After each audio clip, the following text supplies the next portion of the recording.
তো এখন দেখাবো কিভাবে কমেন্ট করতে হয়, মানে কোড লিখলে কমেন্ট করতে হয় কিভাবে।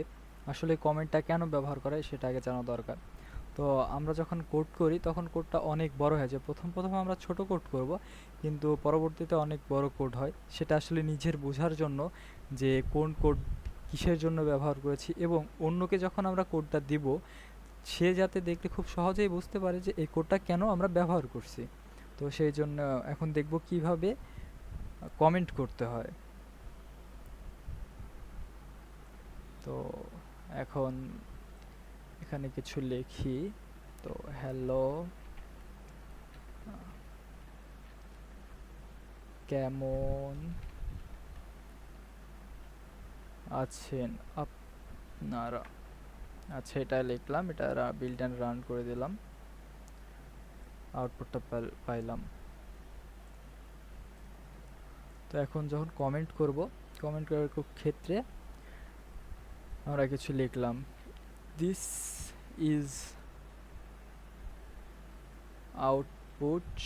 আউটপুট এটা যখন আমরা বিল্ড অ্যান্ড রান করব তাহলে ইরর আসতেছে।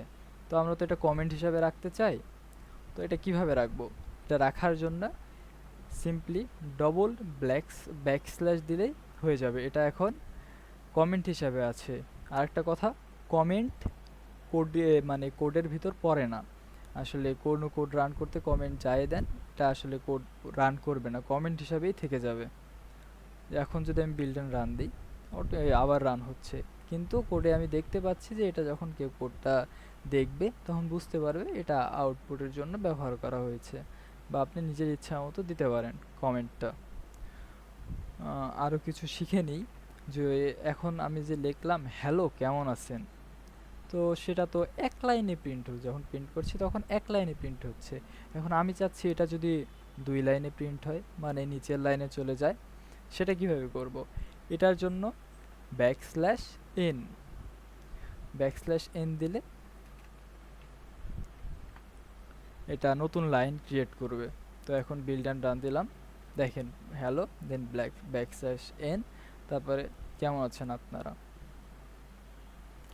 আর একটা জেনে নিই, ট্যাব, অনেকে হয়তো ট্যাবটা কেন ব্যবহার করা হয় জানে না। ট্যাব কেন? ট্যাব আসলে 4টা স্পেসের সমন্বয় একটা ট্যাব।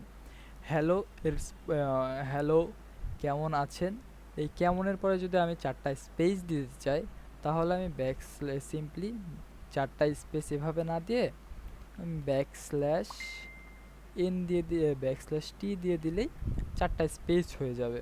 তো এখন দেখি বিল্ড অ্যান্ড রান করে, এই যে কেমন আছেন, অনেক বড় স্পেস, মানে এখানে 4টা স্পেসের জায়গা নেওয়া আছে। ধন্যবাদ।